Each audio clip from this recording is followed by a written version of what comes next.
দুনিয়াতে উলামায়ে কিরামদের উদাহরণ হলো কামাসালিন নুজুমি ফিস সামা, আসমানে যেমন নাকি তারকা, ইহতাদা বিহা ফি যুলুমাতিল বাররি ওয়াল বাহর, জলে স্থলে অন্ধকার রাত্রিতে যেভাবে পথিকরা পথ বেছে নেয় কিসের মাধ্যমে? তারকার মাধ্যমে। ঠিক তেমনিভাবে পুরা দুনিয়াবাসীরা উলামায়ে কিরামদের মাধ্যমে জান্নাতের পথকে বেছে নিবে। রসুল বলেন ফাইদান নুজুম ফাইদান তোমাসাতিন নুজুম, যদি কোনো রাত্রিতে তারকাগুলো নিভে যায়, আউশাকাং তাদিল্লাল হুদা, তাহলে পথিকরা পথভ্রষ্ট হয়ে বিভ্রান্ত হয়ে পড়বে। ঠিক তেমনিভাবে যদি দুনিয়াতে উলামায়ে কিরামরা না থাকে, আপনারা এটা স্পষ্ট করে জেনে রাখেন, সমস্ত উম্মত জাহান্নামের দিকে ধাপিত হতে শুরু করে দেবে। আল্লাহ রাব্বুল আলামিন সূরাতুন নাহলের ৭২ নম্বর আয়াতে বলেন, ওয়াল্লাহু জাআলা লাকুম মিন আনফুসিকুম আজওয়াজা ওয়া জাআলা লাকুম মিন আজওয়াজিকুম বানিনা ওয়া হাফাদাতান ওয়া রাযাকাকুম মিনাত তাইয়্যিবাত। আল্লাহ বলেন ওয়াল্লাহু জাআলা লাকুম মিন আনফুসিকুম, আল্লাহ রাব্বুল আলামিন তোমাদের জন্য তোমাদের থেকে তোমাদের স্ত্রীদেরকে সৃষ্টি করেছেন। এরপর আল্লাহ বলেন ওয়া জাআলা লাকুম মিন আজওয়াজিকুম বানিনা ওয়া হাফাদাতান, আল্লাহ রাব্বুল আলামিন তোমাদের স্ত্রীদের থেকে তোমাদের সন্তান এবং সন্ততি সৃষ্টি করেছেন। ওয়া রাযাকাকুম মিনাত তাইয়্যিবাত, এরপর আল্লাহ বলেন আল্লাহ রাব্বুল আলামিন তোমাদেরকে উত্তম রিজিক দিয়েছেন। আফাবিল বাতিলি ইউমিনুনা বিনিআমাতিল্লাহ, তোমরা এর পরেও কি আল্লাহ তাআলার নিয়ামতকে অস্বীকার করবে? এই আয়াত থেকে বোঝা যায় যে আমরা ওয়া জাআলা লাকুম মিন আজওয়াজিকুম বানিন, যে আল্লাহ তাআলা বললেন তোমাদের থেকে তোমাদের সন্তানদেরকে সৃষ্টি করেছি, এটা আল্লাহ তাআলার একটা বড় নিয়ামত। এই আয়াত থেকে প্রমাণিত হয়। দ্বিতীয়, সূরাতুশ শূরার 49-50 নম্বর আয়াত আল্লাহ বলেন লিল্লাহি মুলকুস সামাওয়াতি ওয়াল আরদ, আসমান এবং জমিনের রাজত্ব আল্লাহ তাআলা। ইয়াখলুকু মা ইয়াশা, আল্লাহ যা ইচ্ছা সৃষ্টি করেন। ইয়াহাবু লিমান ইয়াশাউ ইনাসা ওয়া ইয়াহাবু লিমান ইয়াশাউ উদ-দুকুর, আল্লাহ কাউকে কন্যা সন্তান দান করেন, আবার কাউকে আল্লাহ তাআলা ছেলে সন্তান দান করেন। আও ইযাওয়িজুহুম যুকরানা ওয়া ইনাসা, আল্লাহ বলেন আবার আল্লাহ তাআলা কাউকে ছেলে সন্তান কন্যা সন্তান দান করেন। ওয়া ইয়াজআলু মান ইয়াশাউ আকীমা, আল্লাহ রাব্বুল আলামিন কাউকে নিঃসন্তান রেখে দেন। এই আয়াত থেকে বোঝা যায় যে আল্লাহ তাআলা সবাইকে সন্তান দেন না, সবাইকে ছেলে সন্তান দেন না, কাউকে শুধু কন্যা সন্তান দেন, কাউকে উভয়টাই দেন, আবার কাউকে নিঃসন্তান রেখে দেন। সুতরাং সন্তান আমাদের জন্য বড় একটা নিয়ামত। রসুল করিম সাল্লাল্লাহু আলাইহি সাল্লামের একটি হাদিস সুনানে আবি দাউদের 3530 নম্বর হাদিস, আন আমর ইবনে শুআইব আন আবিহি আন জাদ্দিহি আন্না রাজুলান আতান নবী সাল্লাল্লাহু আলাইহি ওয়াসাল্লাম। আমর ইবনে শুআইব তার বাবা থেকে বর্ণনা করেন, উনি তার বাবা থেকে বর্ণনা করেন, একজন ব্যক্তি আল্লাহ রসুলের কাছে আসলেন, এসে বললেন ইয়া রাসূলুল্লাহ ইন্না লি মালান ওয়া ওয়ালাদান ওয়া ইন্না ওয়ালিদি ইয়াহতাজু মালি, হে আল্লাহর রসুল আমার সম্পদ রয়েছে, আমার সন্তানও আছে। ওয়া ইন্না ওয়ালিদি ইয়াহতাজু মালি, কিন্তু আমার বাবা বেঁচে আছেন, আর আমার বাবা আমার সম্পদের প্রতি মুকাফিক্কি, অর্থাৎ আমার বাবার পিছনে আমার বাবার জন্য আমার সম্পদ ব্যয় করতে হয়। তখন রাসূলুল্লাহ বললেন আনতা ওয়া মালুকা লিওয়ালিদিক, শোনো তুমি এবং তোমার সম্পদ তোমার বাবার, অর্থাৎ তোমার মালিকও তোমার বাবা, তোমার সম্পদের মালিকও তোমার বাবা। সুতরাং শুধু খরচ নয়, তোমার বাবা যেমন করে চায় তেমন করে খরচ করতে হবে। এরপর রসুল যেই কথা বললেন এটা আরও গুরুত্বপূর্ণ। রসুল বললেন ইন্না আওলাদাকুম মিন আতইয়াবি কাসবিকুম, নিশ্চয় তোমাদের সন্তান তোমাদের জন্য উত্তম উপার্জন। রসুল কি বললেন? তোমাদের সন্তান তোমাদের জন্য উত্তম উপার্জন। রসুল এখানে বলে নাই তোমার বাড়িঘর তোমার জন্য উত্তম উপার্জন, তোমার গাড়ি বাড়ি তোমার জন্য উত্তম উপার্জন, এটা বলেন নাই। বরং রসুল বললেন ইন্না আওলাদাকুম মিন আতইয়াবি কাসবিকুম, তোমাদের সন্তান তোমাদের জন্য উত্তম উপার্জন। ফাকুলু মিন কাসবি আওলাদিকুম, সুতরাং তোমরা তোমাদের সন্তানদের উপার্জন থেকে ভক্ষণ করো। তাহলে আমরা কোরআনের প্রথম 2 আয়াত থেকে বুঝলাম সন্তান হলো মানুষের জন্য বড় নিয়ামত। দ্বিতীয়, আমরা হাদিস থেকে বুঝতে পারলাম রসুল বললেন তোমাদের জন্য উত্তম উপার্জন হলো তোমাদের সন্তান। এরপরে আসেন সূরাতুল কাহফের 46 নম্বর আয়াত আল্লাহ বলেন, আল মালু ওয়াল বানুনা জিনাতুল হায়াতিদ দুনিয়া, সম্পদ আর সন্তান দুনিয়ার সৌন্দর্য। সূরাতুল কাহফের 46 নম্বর আয়াত আল্লাহ বললেন, সম্পদ সন্তান দুনিয়ার সৌন্দর্য।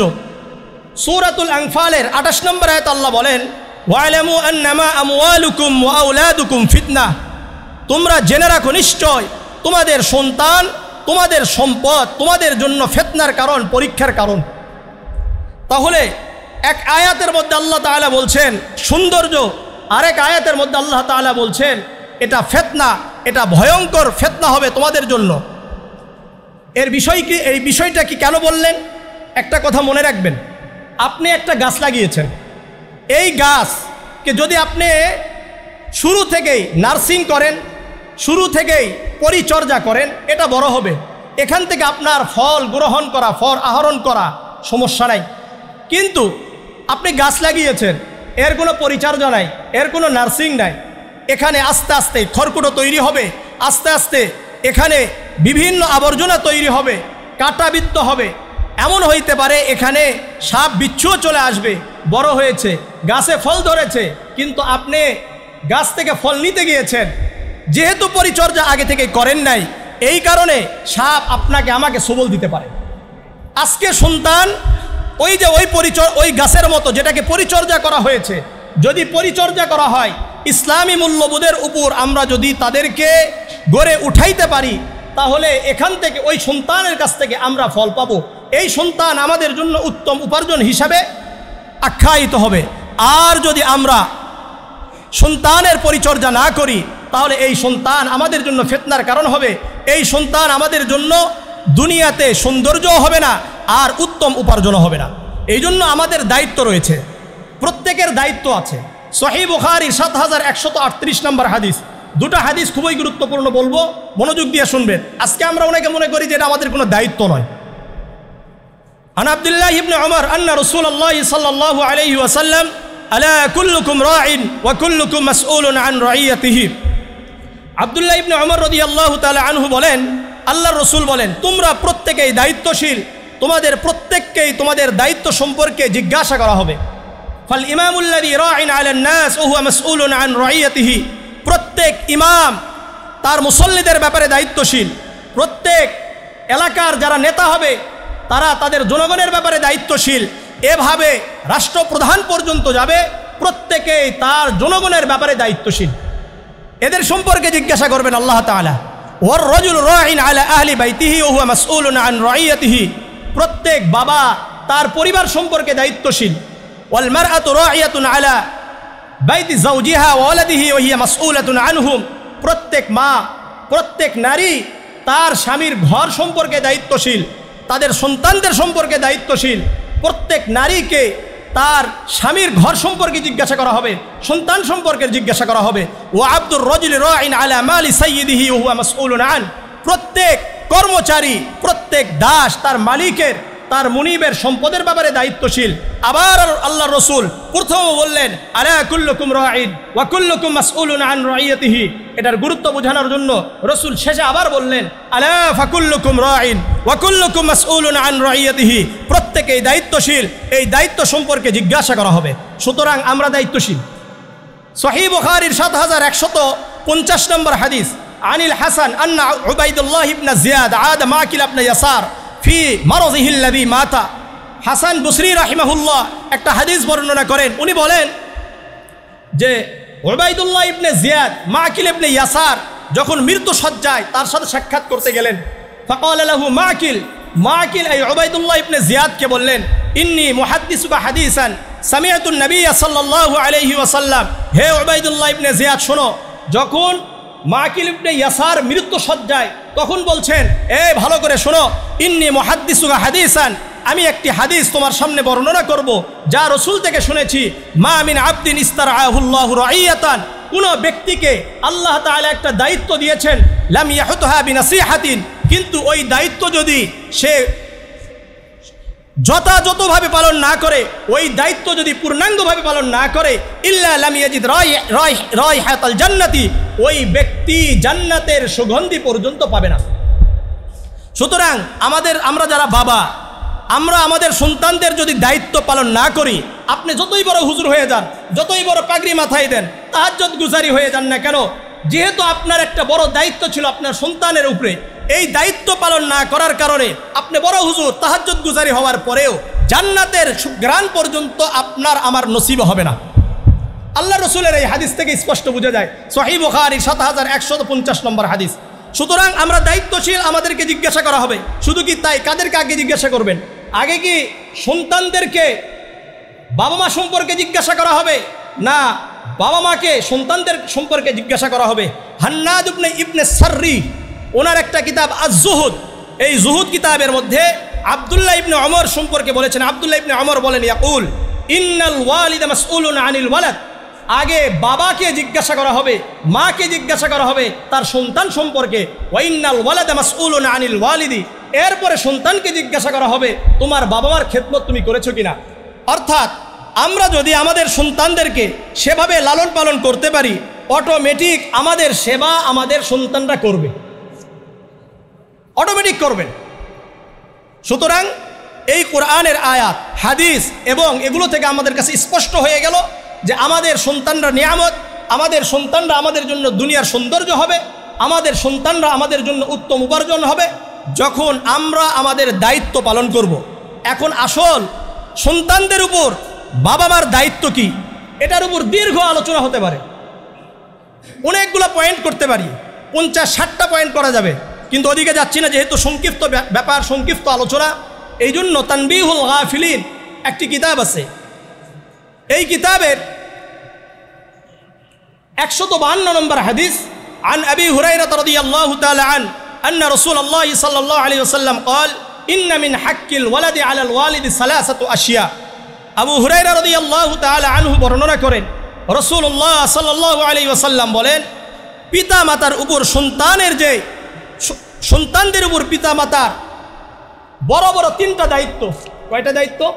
3টা দায়িত্ব। 1 নম্বর, আই ইউহসিনা ইসমাহু ইদা ওয়ালিদা, যখন সন্তান জন্মগ্রহণ করে তার ভালো একটা নাম রাখা। 2 নাম্বার, ওই আল্লিমাহুল কিতাব ইদা আকলা, যখন সন্তান বুঝতে শিখে তাকে ইসলামী শিক্ষায় শিক্ষিত করা, কোরআন শিক্ষা দেওয়া। 3 নাম্বার, ওই জাউবিজাহু ইদা আদরাকা, যখন সন্তান প্রাপ্ত বয়স্ক হয়ে যায়, তাকে বিবাহের বয়স হয়ে যায়, তাকে বিবাহ দেওয়া। আল বাইহাকি ফি শুআবিল ঈমানের 8299 নম্বর হাদিস, আন আবি সাঈদ আল খুদরি ওয়া আব্দুল্লাহ ইবনে আব্বাস রাদিয়াল্লাহু তাআলা আনহুমা ক্বালা ক্বালা রাসূলুল্লাহ সাল্লাল্লাহু আলাইহি ওয়াসাল্লাম মান ওয়ালিদা লাহু ওয়ালাদুন ফালইউহসিন ইসমাহু ওয়া আদাবাহু। আবু সাঈদ এবং আব্দুল্লাহ ইবনে আব্বাস রাদিয়াল্লাহু তাআলা আনহুমা, 2 জন বিখ্যাত সাহাবী বর্ণনা করেন, আল্লাহর রাসূল বলেন, মান ওয়ালিদা লাহু ওয়ালাদুন, যে ব্যক্তির সন্তান হলো, ফালইউহসিন ইসমাহু ওয়া আদাবাহু, সে যেন তার ভালো একটা নাম রাখে এবং শিষ্টাচারিতা শিক্ষা দেয়, ইসলামী শিক্ষায় শিক্ষিত করে। ফাইদা বালাগা ফালইউজাউবিজহু, যখন এই সন্তান প্রাপ্ত বয়স্ক হয়ে যাবে সে যেন তাকে বিবাহ দেয়। ফাইন বালাগা ওয়া লাম ইউজাউবিজহু, প্রাপ্ত বয়স্ক হয়ে গেছে কিন্তু তাকে বিবাহ দিল না, ফাআসাবা ইসমান ফাইন্নামা ইসমুহু আলা আবিহি, সে যদি কোনো গুনাহ করে, ছেলে হোক মেয়ে হোক, প্রাপ্ত বয়স্ক হওয়ার পরে যদি ছেলে সন্তানকে যদি আমরা বিবাহ না দিই, রসুল বলেন সে যা গুনাহ করবে এই গুনাহের ভাগিদার হিসাবে তার বাবা মাকেও নিতে হবে। এই হাদিস থেকে স্পষ্ট। সুতরাং আমি এই হাদিস থেকে যেটা বুঝাইতে চাচ্ছি যে ভালো একটা নাম রাখা, ভালো একটা নাম রাখা। বর্তমান আমাদের সন্তানদের নাম শুনলে অনেকে বুঝতে পারবে না যে এই ছেলেটা হিন্দু না মুসলিম, এটা বোঝা যায় না। সুতরাং ভালো একটা নাম রাখবো। কেন ভালো নাম রাখবো? সুনানে আবি দাউদের 8948 নম্বর হাদিস, আন আবি দারদা রাদিয়াল্লাহু তাআলা আনহু قال قال رسول الله صلى الله عليه وسلم إنكم تدعون يوم القيامة بأسمائكم وأسماء آبائكم। আবু দারদা রাদিয়াল্লাহু তাআলা আনহু বর্ণনা করেন, আল্লাহ রাসূল সাল্লাল্লাহু আলাইহি ওয়াসাল্লাম বলেন, তোমাদেরকে কিয়ামতের দিন তোমাদের নাম ধরে, তোমাদের বাবাদের নাম ধরে ডাকা হবে। সুতরাং তোমরা তোমাদের সন্তানদের তোমাদের নামগুলো ভালো ভালো রেখো। কি নাম রাখবেন? উত্তম নাম কি? সুনান আবি দাউদের 4950 নম্বর হাদিস, আন আবি ওয়াহাব আল জুসামি রাদিয়াল্লাহু তাআলা আনহু থেকে বর্ণিত, রাসূলুল্লাহ সাল্লাল্লাহু আলাইহি ওয়াসাল্লাম বলেন, তাসাম্মাউ বিআসমাইল আম্বিয়া, তোমরা নবীদের নামে নাম রাখো। কাদের নামে? আগে নবীদের নামে নাম রাখতে বলা হয়েছে, বর্তমান আমাদের নাম অধিকাংশ নবীদের নামে নাম না, অধিকাংশ নবীদের নামে নাম হচ্ছে না। সুতরাং আমি বলবো আপনার কাছে মনে হয় কমন এটা একটা নাম, কিন্তু আল্লাহ রসুল সাল্লাল্লাহু আলাইহি ওয়াসাল্লাম বলছেন তোমরা তোমাদের নামগুলো তোমাদের সন্তানদের নাম নবীদের নামে নাম রাখো। সুতরাং আমরা চেষ্টা করব আমাদের সন্তানদের নাম বিশেষ করে মোহাম্মদ রেখে দিতে পারেন। আমাদের পলাশবাড়িতে অনেকের নাম মোহাম্মদ হয়ে গেছে। আমার কাছে যারাই জিজ্ঞাসা করে আমি বলে দিই যে আপনার নাম কি, আমার নাম অমুক। যেমন আমার ছেলের নাম হলো মোহাম্মদ বিন ওয়ালিউল্লাহ। এভাবে এই এলাকার অনেকের নাম হয়ে গেছে মোহাম্মদ মোহাম্মদ মোহাম্মদ। সুতরাং আমি আপনাদেরকেও বলবো যে আপনারা হয়তো মোহাম্মদ রাখেন, না হলে আহমদ রাখেন। আহমদের সাথে আপনার নামটা রেখে দেন, মোহাম্মদের সাথে আপনার নামটা রেখে দেন, যেন পুরা বিশ্বময় মোহাম্মদ হয়ে যায়। আল্লাহ তাআলা আমাদেরকে কবুল করেন। সুতরাং নামটা ভালো রাখার জন্য চেষ্টা করব। দ্বিতীয় নাম্বার, রসুল বলেন ওই আল্লিমাহুল কিতাব, তোমরা কিতাবকে শিক্ষা দাও, ইসলামী শিক্ষায় শিক্ষিত করো। এটার উপরে সূরাতুত তাহরিমের 6 নম্বর আয়াত আল্লাহ বলেন ইয়া আইয়ুহাল্লাযীনা আমানু কু আনফুসাকুম ওয়া আহলিকুম নারা, হে ঈমানদারগণ তোমরা জাহান্নাম থেকে বাঁচো, তোমাদের সন্তানদেরকে তোমাদের পরিবারকে জাহান্নাম থেকে বাঁচাও। তাফসীরে তাবারির মধ্যে আন আলী ইবনে আবি তালিব রাদিয়াল্লাহু তাআলা আনহু قال আল্লিমুহুম ওয়া আদিবুহুম। আলী ইবনে আবি তালিব রাদিয়াল্লাহু তাআলা আনহু এই আয়াতের ব্যাখ্যায় বলেন আল্লিমুহুম ওয়া আদিবুহুম, তোমরা তোমাদের সন্তানদেরকে কোরআন এবং হাদিস শিক্ষা দাও এবং তাদেরকে শিষ্টাচারিতা শিক্ষা দাও, শিষ্টাচারিতা শিক্ষা দাও। আর আন মুজাহিদিন রাহিমাহুল্লাহ, ইমাম মুজাহিদ রাহিমাহুল্লাহ উনি বলেন এই আয়াতের ব্যাখ্যায় বলেন ইত্তাকুল্লাহ, তোমরা আল্লাহকে ভয় করো, ওয়াউসু আহলিকুম বিতাকওয়াল্লাহ, এবং তোমাদের পরিবারগুলোকে আল্লাহর ভয় দেখাইতে থাকো, আল্লাহর ভয় দেখাইতে থাকো। সুতরাং এই আয়াত থেকেও বোঝা যায় কোরআন এবং হাদিসের শিক্ষায় শিক্ষিত করতে হবে। সুতরাং আমাদেরকে কোরআন এবং হাদিসের শিক্ষায় শিক্ষিত করতে হবে। যদি কোরআন এবং হাদিস শিক্ষা আমার আপনার সন্তানকে দিতে পারি, তাহলে আপনারা এটা স্পষ্ট করে রাখেন যে আপনার সন্তান এই দুনিয়াতেও সম্মানিত হবে, আখিরাতেও সম্মানিত হবে। আসেন সুনান ইবনে মাজার 218 নম্বর হাদিস আন উমর ইবনে আল খাত্তাব রাদিয়াল্লাহু তাআলা আনহু قال قال رسول الله صلى الله عليه وسلم إن الله يرفع بهذا الكتاب أقواما ويضع به آخرين। উমর ইবনে আল খাত্তাব রাদিয়াল্লাহু তাআলা আনহু বলেন নিশ্চয় আল্লাহ রাব্বুল আলামিন এই কোরআনের কারণে বহু সম্প্রদায়কে, বহু মানুষকে, বহু জাতিকে সম্মানিত করেছেন, আর এই কোরআনের কারণে বহু মানুষকে লাঞ্ছিত, অপমানিত, ধ্বংস করে দিয়েছেন। যারা কোরআনকে পড়বে, পড়াবে, যারা কোরআনকে ব্যক্তিগত জীবন থেকে নিয়ে রাষ্ট্র জীবন পর্যন্ত পরিচালনা করবে, এটা বাস্তবায়নের জন্য চেষ্টা করবে, আল্লাহর কসম করে বলি রাসূলুল্লাহর এই হাদিস যদি সত্য হয়ে থাকে, আর আমরা এটা জানি রাসূলুল্লাহ যা বলেন নিজের থেকে বলেন না। সূরাতুন নাজমের আল্লাহ বলেন মা ইয়ানতিকু আনিল হাওয়া ইন হুয়া ইল্লা ওয়াহি ওয়াহা, আমার নবী নিজের থেকে কোনো কিছু বলেন না, বরং আমি আল্লাহ যা ওয়াহি করি তাই বলেন। সুতরাং বোঝা যায় এই কথাগুলো রাসূলুল্লাহর নয়, এই কথাগুলো ডাইরেক্ট আল্লাহ তাআলা। সুতরাং আল্লাহ রসুল বললেন ইন্নাল্লাহা ইয়ারফাউ বিহাযাল কিতাবি আকওয়ামান ওয়া ইয়াদউ বিহি আখারিন, নিশ্চয় এই কোরআনের কারণে সম্মানিত করবেন। সুতরাং যারা আমরা আমাদের সন্তানদেরকে কোরআন পড়াবো, কোরআন শিখাবো, কোরআন বোঝানোর জন্য চেষ্টা করব, আল্লাহ রাব্বুল আলামিন এই কোরআনের কারণে আমার আপনার সন্তানদেরকে, আমরা যারা এই কোরআনের সাথে লেগে আছি, যারা কর্মী হিসাবে কাজ করছে, আল্লাহ তাআলা দুনিয়াতেও সম্মানিত করবেন, আখিরাতেও সম্মানিত করবেন। আসেন সহিহ বুখারীর 5027 নম্বর হাদিস عن عثمان بن عفان رضي الله تعالى عنه قال قال رسول الله صلى الله عليه وسلم خيركم من تعلم القرآن وعلمه। উসমান ইবনে আফফান রাদিয়াল্লাহু তাআলা আনহু বর্ণনা করেন আল্লাহর রাসূল বলেন দুনিয়াতে তো তোমরা তারাই শ্রেষ্ঠ যারা কোরআন শিখে এবং অন্যদেরকে শিক্ষা দেয়। এটা রাসূলুল্লাহর কথা। তোমাদের মধ্যে তো তারাই শ্রেষ্ঠ যারা কোরআন নিজে শিখে এবং অন্যদেরকে শিক্ষা দেয়। সুতরাং যারা শিখবে এবং অন্যদেরকে শিক্ষা দিবে তারাই শ্রেষ্ঠ। একজন ইবাদত করছে আর একজন তার পাশে কোরআন নিজে শিখছে এবং অন্যদেরকে শিক্ষা দিচ্ছে। এ ব্যাপারে সুনান ইবনে মাজার 229 নম্বর হাদিস আন আব্দুল্লাহ ইবনে আমর রাদিয়াল্লাহু তাআলা আন খরাজা রাসূলুল্লাহ সাল্লাল্লাহু আলাইহি সাল্লাম যাতা ইয়াউমিন মিন বাযি হুজারিহি ফাদাখালা আল মসজিদ। আব্দুল্লাহ ইবনে আমর রাদিয়াল্লাহু তাআলা আনহু বর্ণনা করেন আল্লাহ রাসূল সাল্লাল্লাহু আলাইহি ওয়াসাল্লাম একদিন তার কামরা সমূহের মধ্য থেকে কোনো একটি কামরা থেকে বের হলেন। ফাদাখালাল মসজিদ, মসজিদ নববীতে প্রবেশ করলেন। ফাইদা হুয়া বিহালকাতাইন, আল্লাহ রসুল প্রবেশ করে দেখলেন দুটি মাজলিস চলছে। কয়টি মাজলিস? দুটি মাজলিস চলছে। ইহদাহুমা ইয়াকরাউনাল কুরআন ওয়া ইয়াদউনাল্লাহ ওয়াল উখরা ইয়াতাআল্লামুন ওয়া ইউআল্লিমুন। একটি মাজলিসের মধ্যে কোরআন পড়ে আল্লাহ তাআলার ইবাদত করে, ওয়াল উখরা ইয়াতাআল্লামুন ওয়া ইউআল্লিমুন, আরেকটি মাজলিস কোরআন শিখে এবং অন্যদেরকে শিক্ষা দেয়। ফাকালান নবী সাল্লাল্লাহু আলাইহি ওয়াসাল্লাম কুল্লুনা আলা খাইরিন, আল্লাহ রসুল বললেন উভয় দল কল্যাণের উপরে আছে, উভয় দল কল্যাণের উপরে আছে। এরপরে রসুল বললেন হাউলা ইয়াকরাউনাল কুরআন ওয়া ইয়াদউনাল্লাহ, যারা কোরআন নিজে নিজে পড়ছে, কোরআন তেলাওয়াত করছে এবং আল্লাহর কাছে দোয়া করছে, আল্লাহ যদি চায় ফাইনশা আতাহুম ওয়া ইনশা মানাহুম, আল্লাহ যদি চান তাদেরকে দিবেন, আল্লাহ তাআলা যদি চান তাদেরকে দিবেন না। অলুখরা ইয়াতাআল্লামুন ওয়া ইউআল্লিমুন, আর যারা কোরআন শিখে এবং অন্যদেরকে শিক্ষা দিচ্ছেন, রসুল বলেন ইন্নামা বুইসতু মুআল্লিমান ফাজালাসা মাআহুম, রসুল বলছেন আমাকে আল্লাহ তাআলা কোরআনের শিক্ষক হিসেবে প্রেরণ করেছেন, ইসলামের শিক্ষক হিসেবে প্রেরণ করেছেন। আল্লাহ রসুল তাদের সাথে বসে গেলেন। সুতরাং কাদের সাথে আল্লাহ রসুল বসলেন? যারা কোরআন শিখে এবং অন্যদেরকে শিক্ষা দেয়। আসেন, এই যারা কোরআন পড়বে, যাদের যেই ঘরগুলোতে কোরআন পড়া হবে, এ সম্পর্কে সুনানে আবি দাউদের 1455 নম্বর হাদিস, আন আবি হুরায়রা রাদিয়াল্লাহু তাআলা আনহু قال قال رسول الله صلى الله عليه وسلم ما اجتمع قوم في بيت من بيوت الله يتلون كتاب الله ويتدارسونه بينهم إلا نزلت عليهم السكينة وغشيتهم الرحمة وحفتهم الملائكة وذكرهم الله في من عنده।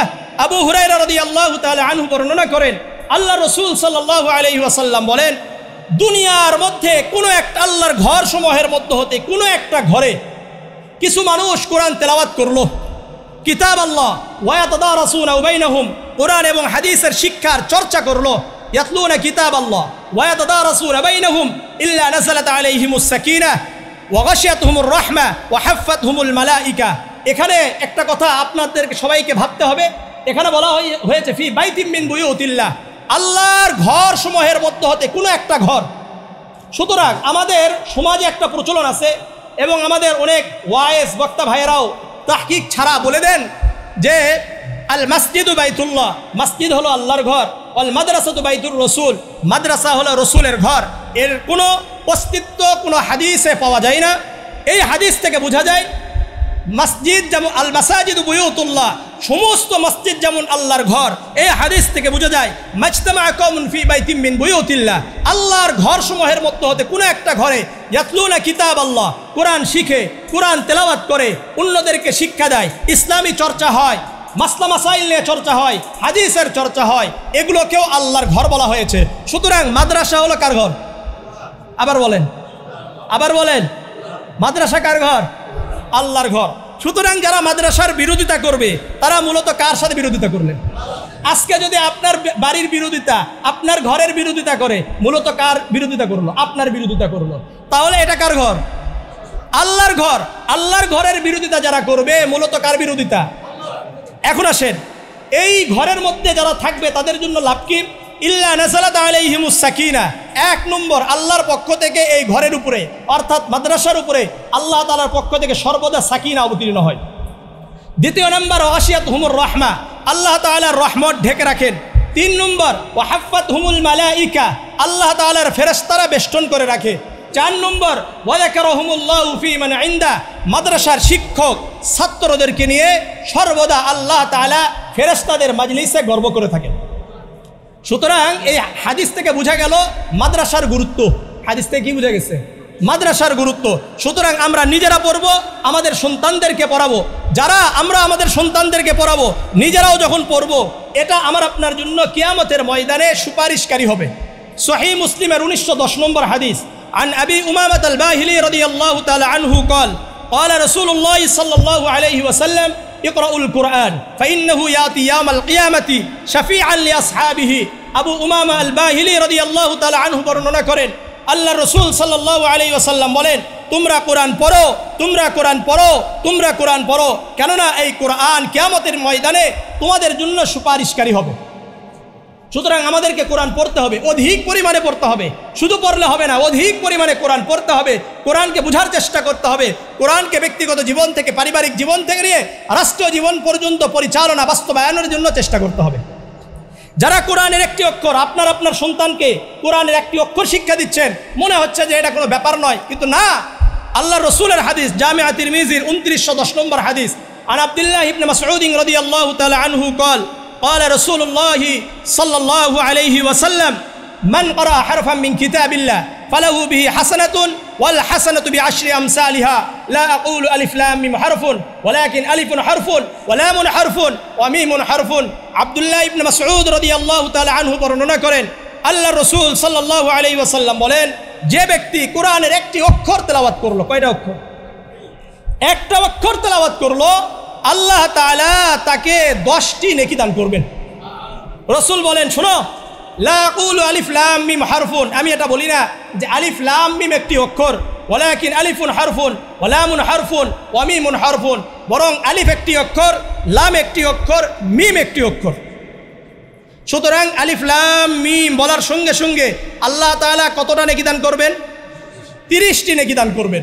সুতরাং এটা এখন আমি আপনাদেরকে বলতে চাই, বলেন তো, আপনার সন্তান এখনো বালেগ হয় নাই, তাহলে এর নেকি কি আপনি পাবেন? হ্যাঁ, আপনি পাবেন। সুনানে নাসাইর বাবুল হাজের মধ্যে বাবু মানাসিকিল হাজ, এখানে আল্লাহ রসুল সাল্লাল্লাহু আলাইহি সাল্লাম সফর করছিলেন। তো রসুল করিম সাল্লাল্লাহু আলাইহি সাল্লাম তাদেরকে জিজ্ঞাসা করলেন, মান আনতুম, তোমরা কারা? ক্বালু আল মুসলিমুন, তারা বললেন আমরা মুসলমান। তারা আবার জিজ্ঞাসা করলো, মান আনতা, আপনি কে? রসুল করিম সাল্লাল্লাহু আলাইহি সাল্লাম, সাহাবারা বললেন, হুয়া নবিয়্যুন, উনি নবী। যখন এই কথা বলেছেন, তো একজন নারী তার ছোট্ট শিশুকে বের করলেন, বের করে বললেন, আলি হাদা হাজ্জুন ইয়া রাসূলুল্লাহ, এই বাচ্চার জন্য কি হজ আছে? ক্বালা নাআম, আল্লাহর রাসূল বললেন, হ্যাঁ হ্যাঁ অবশ্যই আছে, এই বাচ্চাকেও দিয়েও তোমরা হজ করাইতে পারো। ওয়ালাকি আজরুন, কিন্তু মনে রাখো তোমার সন্তান হজ করার কারণে যেই সওয়াবটা হবে এটা তোমার জন্য হবে।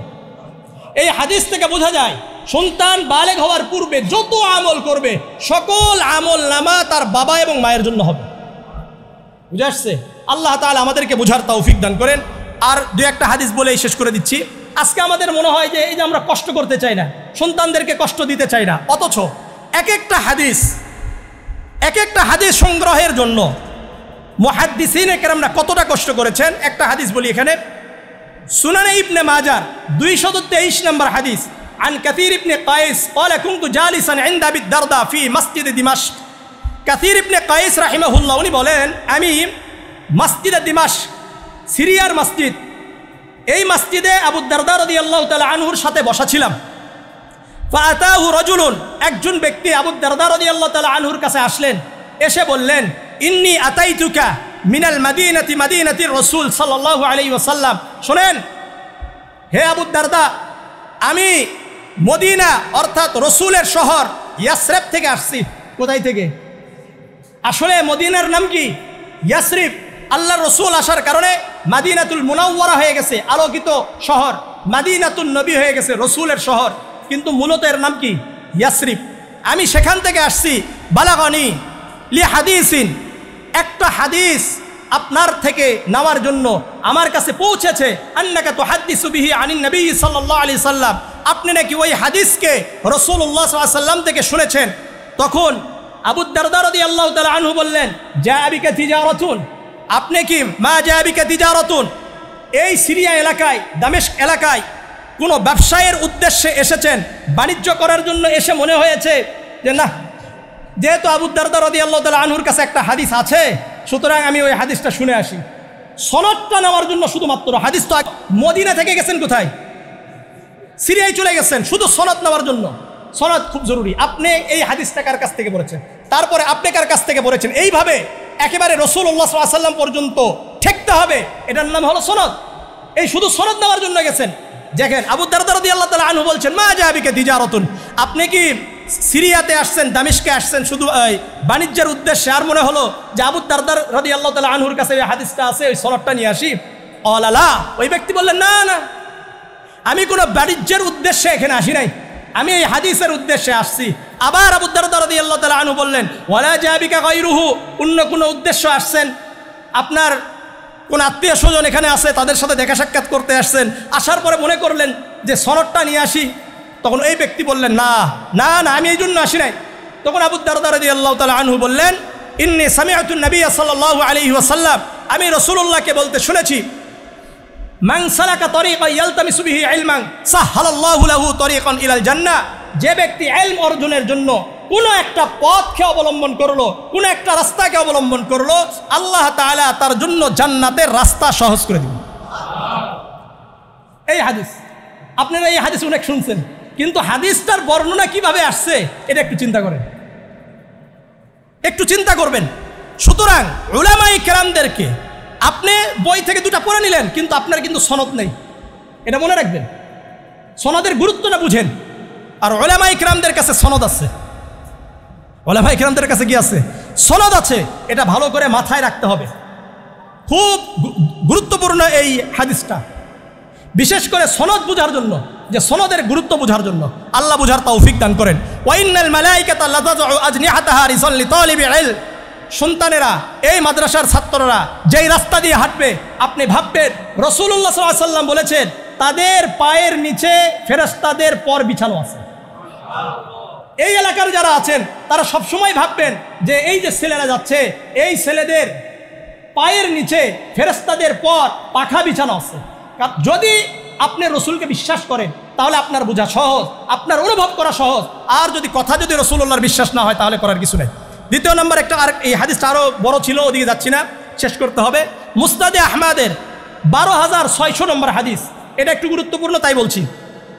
عن أنس بن مالك رضي الله تعالى عنه قال قال رسول الله صلى الله عليه وسلم إن مثل العلماء في الأرض كمثل النجوم في السماء।